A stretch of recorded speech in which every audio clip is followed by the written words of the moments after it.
Have you done Korean interviews? I've done one Korean Yeah, Korean 4 times. interview. Yes, Yeah. many. Right. Actually 5 times. Yeah.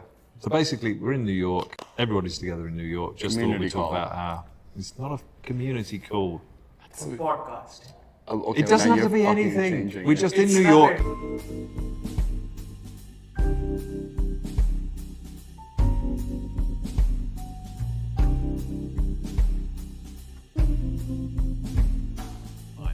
Hi everybody, we're all in New York. Very rare that we all get together. We're going to talk about our initiative in APAC, which we did last week. PJ is going to ask us some great questions. We'll try and answer it as sensibly as possible. But first of all, let's introduce. So I'll go first because I'm talking. So I'm Adam, I'm the CMO. PJ, what do you do? That's a great question. That's how you always answer these things. So 2 years ago. Anyways, I think I look after the community and the growth. People call me Santa for some reason. So yeah. This is Zay. I take care of the lovely builders of this community and the ecosystem and everything related to that. Chris? Yeah, I'm Chris. I just doing all APAC stuff. My name is Burnt Banksy. I make sure everyone's coffee is warm and their lunch order is correct. Yeah. You did that without saying 4 years ago. Well, I've been doing it for 4 years. Okay, making coffee. Yeah, making Okay, coffee, Cool. ordering lunch. We don't have lunch today, so That's why I fucked up. Anyway, PJ is going to ask us some questions about our APAC initiative, and we'll just try and be as open and honest with you guys as we possibly can. Yeah. We are moving towards APAC now. Why is APAC important for us? This whole week was about you being on the TV show. We're doing a lot of these different things. We also have on the Gator leaderboard like the Chinese and Korean leaderboards. Why is APAC so important for us? I think APAC is important because, number one, it's where every, I would say, user project is in this industry. And I think it's something that, we've been building this for 4 years. And obviously, here in New York, we've been focused on here. And so I think it's, as we reached a certain level, we kind of realized that it's time to expand. I also think that one of the other things about APAC is they're really at the cutting edge of technology.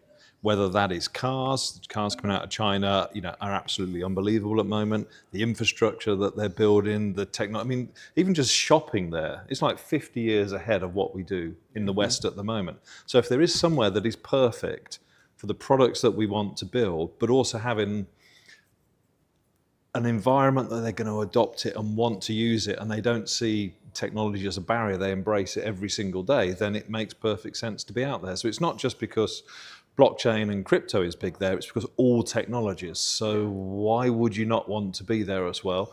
And we also like Korean food a lot. Yes. We talked about how our company is a tech company, right? We are not just a crypto company anymore. So how does this APAC expansion kind of fits into the entire strategy of where Xion is going, and why is it that we are taking this step? Is it just another region for us? I don't think it is another region. I think if you're trying to do something different and innovative, then you have to go where innovation happens. And that's the reason for going out there as well. It's those barriers to adoption we keep talking about. You've got probably the most tech-savvy region in the world. Their innovation, I mean, we're filming this on an iPhone, which is great. But you look at what Samsung are doing with their phones. Look at what the phones that are coming out of China. They're amazing. Yeah. So that's where we want to be. So it's just removing all those barriers as well to entry. I think you've also got some other interesting little quirks out in the region as well, where with adoption, I think Korea has 23% of the population are dealing in blockchain and crypto, and yet it's regulated and the government are supporting it. So there's all these elements that mean it's just really, really fertile. And we don't want to make our lives hard. We want to go somewhere where it's really easy for people to use the product. There's another element as well, is that there's a huge entrepreneurial spirit out in that part of the world. You know, a lot of times in the West, we just sit there and hope the state will provide for us. And, oh, I don't want to work like that. I've done my 2 hours today. I mean, you go to Korea or anywhere, the lights are on all the time because they're working. You know, and that's a great environment for us to bring our products to market. I think that's a very good point, which is how, in general, like people are very different, and the strategies that might work here or in some other region might not work in APAC. And this actually brings me to you, Chris, which is users or let's say projects just say that they are expanding into Asia and stuff, but what do you think is it that they are doing completely wrong? Because you understand the market better than any of us, right? I don't think anything have been done completely wrong, but you are right. Something that works here doesn't never worked in APAC, right? First of all, because I would say maybe geographic, right? Because but I would say it's a like real world issue, like languages and cultures. That's why we set up local teams, design house in APAC, right? Because we need a local team to fulfill all of those languages, all of those guys. We cannot cover everything because we are sitting in the New York office, right? So I like working crypto in China for 4 or 5 years. So I work with those people every day on site. They're way different. They're way different. So I mean, I just familiar with Chinese people. I don't know how Korean people look like. I don't know Japanese people look like. So everybody, we need the local people to help us build the house, design house, whatever. And second thing I was thinking about maybe regulatory uncertainty, right? Let's talk about Hong Kong, Singapore. They're gonna be Web3 or crypto center in the past few years. But this year, before the July 30, this MAS, the Singapore whatever management, they're just kicking out all of those guys without Singapore license. So yeah, that's I don't know. It's a good thing or bad thing, but we need to try. We need to get into the market and try. But as the largest crypto center in Asia, China mainland, they don't have regulation at all because a lot of crypto things are not allowed to talk in WeChat or in local like communication app. So yeah, I'm Chinese. I cannot talk about token price or design price everywhere. I'm afraid that I cannot go back. Yeah, that's true. So, but we can still talk about blockchain technology anyways. So yeah, so Singapore, China, don't mention Korea, and Japan. They're highly regulated. Those users are kind of a different world, isolated. So yeah, that's a big challenge. Yeah. But there's also the trust factor. The thing I found when I was out there is that you have to build trust with the big companies. Like, well, the first time I was out there, I said to someone, "Oh, can I have your TG?" And he went, "No." Well, I don't know who you are. I don't know. You might just post a picture of me on this. So building that trust to be, a grown-up professional brand. I mean, that's what's great about some of the brands we're working with. It gives that trust factor because why would they speak to you? There's how many chains out there? 19,000 chains or something crazy. Why would they talk to us? And I think that's the big thing about there is getting them to trust you.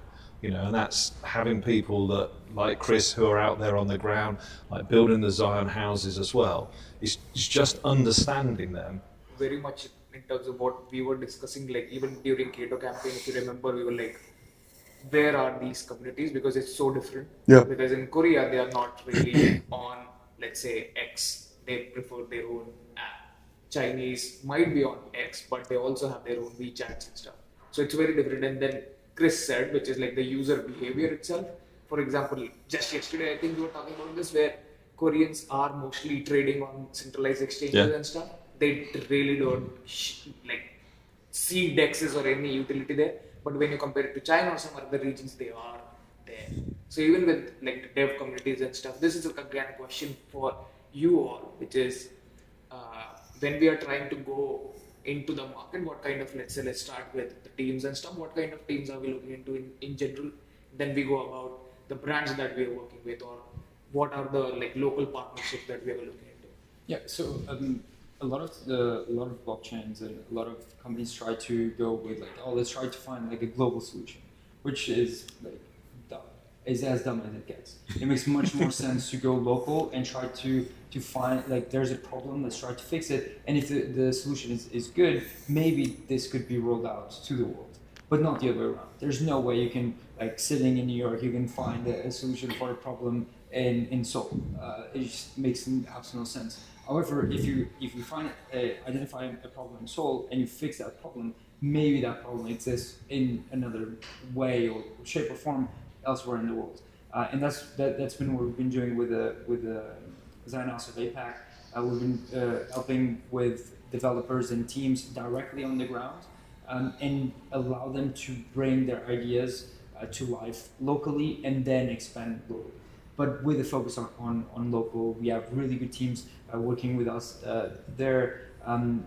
As Chris said, like from a cultural perspective and even from language barriers, we've been doubling down on having like a local presence to make sure that this is not the barrier, that we are not a barrier, that the fact that we don't speak Mandarin in this company is a barrier to get those amazing entrepreneurs fixing real world problems there.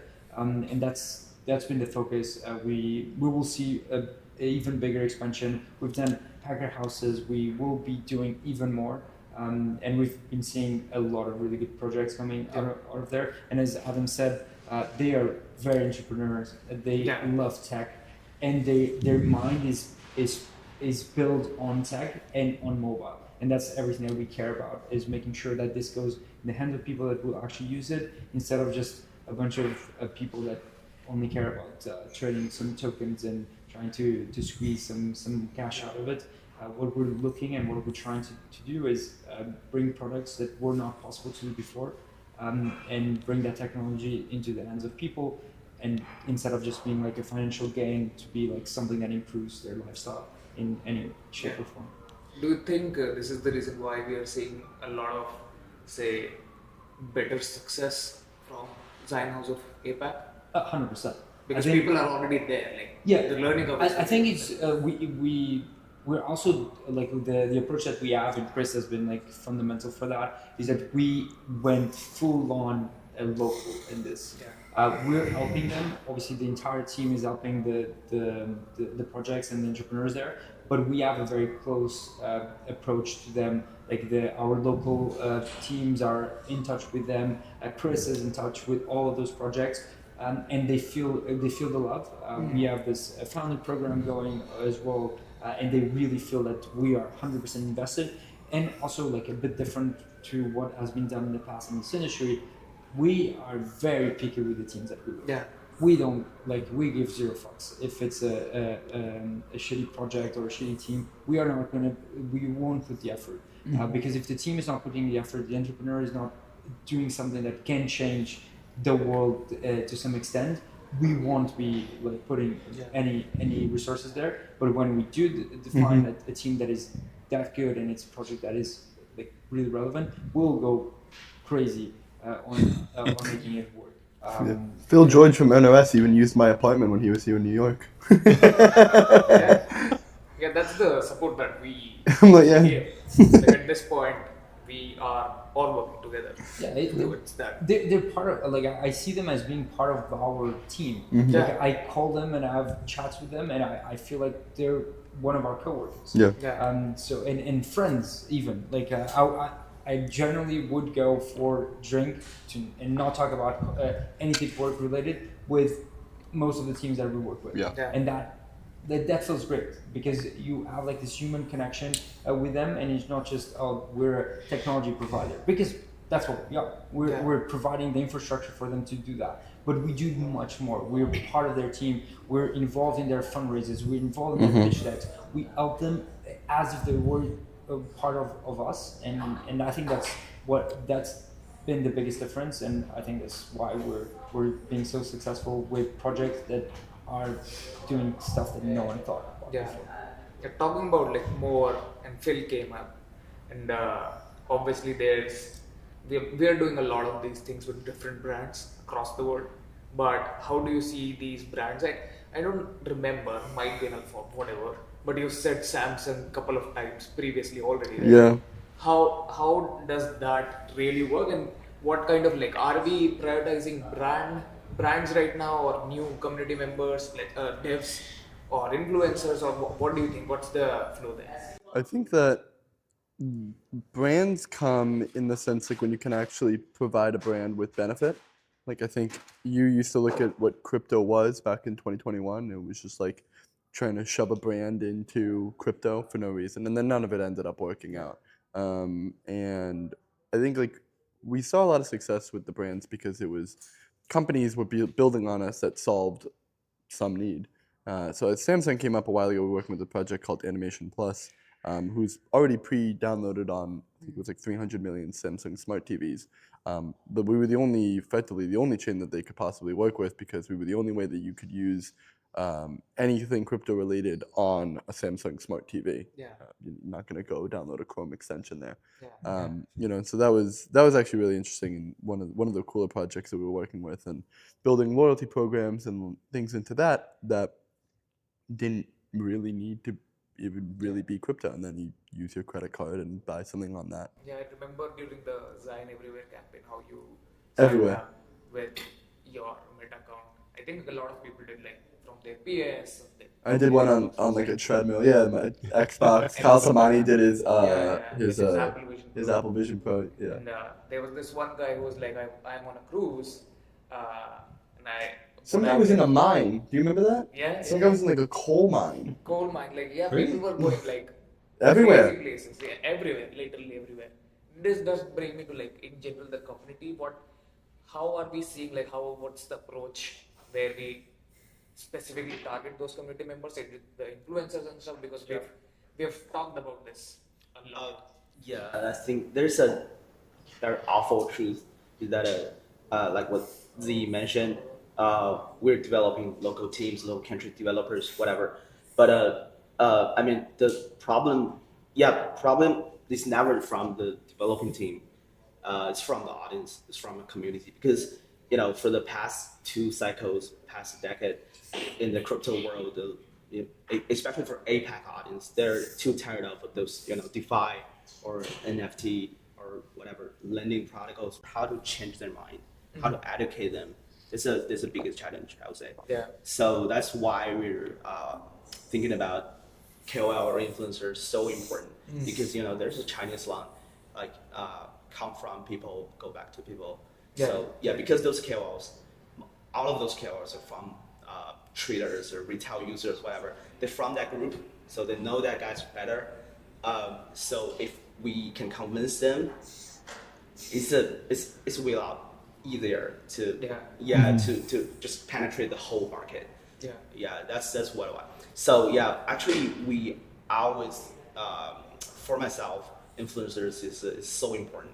Like in China, in Korea, in Japan, and in Southeast Asian country like Thailand, Vietnam, whatever, all of those APAC countries. We need speakers. We need opinion leaders. We need everyone. So that's we're gonna have some more strategies upcoming very soon. So everybody's gonna know. Stay tuned. But you did that. Sorry, but you did that on Cato. So we emphasised APAC yappers more than I think any other chain has because it's so important. They're not just forgotten about. We made them a priority.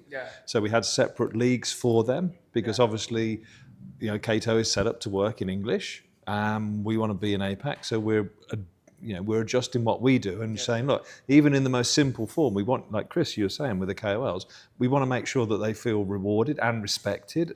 That's why we set it up differently. And I think that's already proven with the amount of sort of Korean and Chinese KOLs that are at the top of the list that it's working. It's not perfect, but... That's what actually I was coming to, which is when we were discussing... Yeah, but he did. This is a good segue because during the Cato Thank you. campaign, The check's in the post. he as well as Chris, they went to like different projects who were doing this, and we actually talked to Chris actually talked to some of the KOLs, and they were like, "This is more English dominated stuff. We get discouraged and so on and so forth." But so we had a lot of thinking behind it. Like it was rather very easy because Chinese and the Korean leaderboards are kind of integrated already by default. But we were like, no, we will do it differently in a way that they don't get intimidated at least by these other English-speaking KOLs. And when this update came in, we clearly saw the efforts. And people are like, okay, because these are KOLs, it's easy for them. from what I see, we are actually looking into exact details of what these KOLs are saying, influencers are saying. So whosoever actually influences, because my definition of influence is not just the followers, but what you actually say. So when you see like most of the tweets, they are actually making an impact. So they will stay, or they can just go away, right? And this also brings me to you, Adam, specifically. Like we have done this, like let's say this strategy very differently. He did his Korean TV interview and stuff. So when we say different, how do you see marketing in these regions versus any other regions that we've been? Yeah, so we here is that we think differently. Yeah. Yeah, but we are not. We are different. Yeah. But I think it's just Poorly. trust. Yes. But it just starts with trust more than anything else. You can't, if you're in an American market, it's generally just shout louder and be more bullish and just shout and then people listen to you. This is done, and obviously Chris is much more on the ground than I am, and Zay is as well. I've been there a few times. But the thing that I learned is this trust factor. You know, it's like when you talk about they like centralized exchanges because there is a trust. You can then try any token, but you just want to have that trust factor. And so if you're, you know, in charge of Samsung or whatever it might be, or Kia or whatever the big trading houses are, you just want that trust. You know, you want to get through the door. The other thing that I think is really important, and both of you two guys talked about, like on the ground. You know, you said about on the ground as well, is actually going out there and seeing people. So I've spent the time going to the most crazy random restaurants out there. Chris has been out there a lot. We're going to go out there to KBW because we want to go out there and we want to be on the ground. We want Anthony to meet people. We'll have a big team out there. So it's not just for marketing, it's to actually be real. And so they can actually press it. I said to you, you'll need business cards. Yes. Yes? And you go, why do I need business cards? Just trust me, you will. Yeah. Yeah. You will, and I'll tell you, you do one like that, and then you do another like that, and it's crazy. But if you can't, and be really good, if you cannot be asked just to be polite and listen to people and print the card in the language that they understand, why would they do business with you? That's fair, yeah. So You had me in the first half of that. I know. Even with the card, I think it's very. I still got enough card from Korea. Yeah. Factory. Yeah. Yeah. Just- I have stacks of them. I just need an app that will read it all. But otherwise, why? Yeah. Why would you do business? Someone came to see you here and they wouldn't even, speak English. You go, well, I'm not talking to you. They wouldn't even say hello to you. Oh man. So you can tell this is real because of all the sound effects in I the wonder if background. I get picked up because of the mic. I don't know. Otherwise, it looks trying like you're having hard. a schizophrenic moment. Like we finally broke. Yes. Sorry, putting you off, PJ. No, this is actually a good tag too, and because we are talking about KBW being there, the culture and stuff, you clearly have been to Korea. Like, Whether they let me back in or not, I Yeah. don't know. But yeah, have you all been to Korea once? Yes. Yes. Absolutely. Yeah, we really. I hope so. We're screwed if you We were haven't. there together. So in general, how was your Korean TV interview, by the way? I was good. I looked really good. How did it feel like when you saw yourself on the TV? It was definitely weird. I will say it was definitely weird seeing myself on the TV in a language that I didn't know. It kept changing, so I don't know if it was changing off what I was saying, but it was pretty cool. It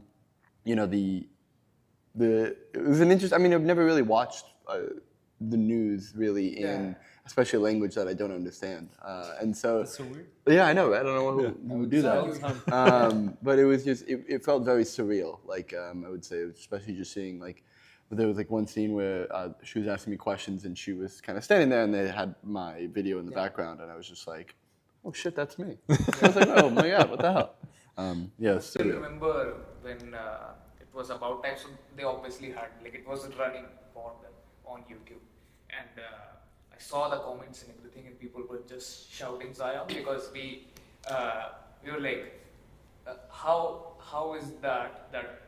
And they also, actually, some of the mods there reacted because I couldn't speak, so I translated and they were like, Really? yeah, it'll happen. Yeah, that it was happening that way. And all of us were like, okay, it's about to happen, So the anticipation there was crazy. I even texted at 8 hours, which is, do you know Dennis guy? Every time. I don't know. I didn't even know.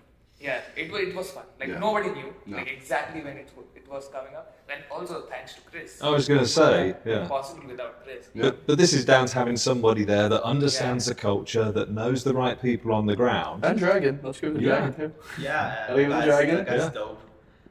Yeah, the people in the APAC region, they are mostly on their phones. Yep. Like it's mobile first or nothing for them, and we perfectly kind of fit into that bucket. So, do you think, Adam, like marketing for us would be rather easy? Because again, like I was saying to say, which is even for devs, the learning curve might be lower because they are already aware that they already know a lot of things. I think it might be easier for them, but if you think when we introduced Dave, our Premier mobile kit, we deliberately decided to go for the mass market of developers, not the little niche of 7,000.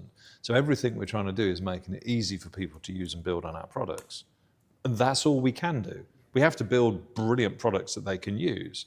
But when Anthony was saying there were people down coal mines logging in and using Xion, you know, we're one of the most technically advanced products in the world, and the first thing you have to do is get a paper and a pencil and write down your seed phrase. Yep. You know, and this is why, you know, most crypto has a drop off. You know, they convert 5% of customers that come in.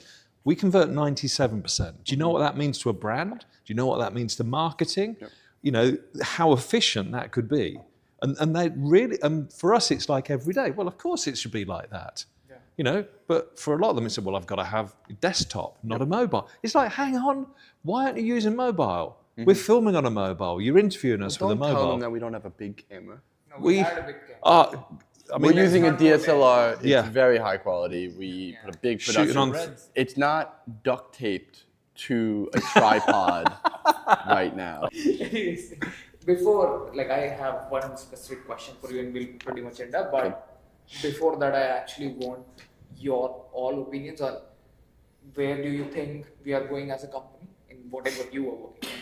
Like why are you excited about Korea in general when it comes to, let's say, dev communities, marketing, the user behavior and everything. Yes, KBW is very like almost here, right? We have big plans for it. Adam, you can actually expand more on that, but yeah, what are the things that you are most excited about? I'm excited about the builders.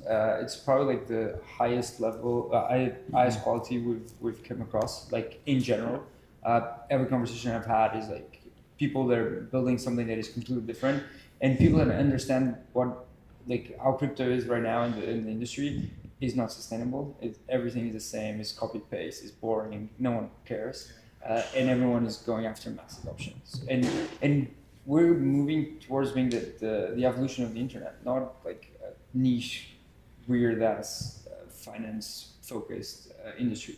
We're just building the next internet, and that resembles a lot with what they've done from a tech perspective. Everyone has a mobile. Everything is mobile. Everything is digital. Not so much in the rest of the world, but there is the perfect breeding ground to new tech. And we see that on the quality of the developers, from like the quality of the code that they do, the ideas and how they put it in place, and the investors understand that and they're really interested in those types of projects, and it all sort of matches with our narrative. So I'm very excited with Korea. I've been going for a few years now because of crypto and blockchain. But this year is by far the year that I'm most excited. Yeah. Because we really are in a good position to make a difference. And the team is going to be there, so it's going to be fun. Yeah. What are your plans like for you?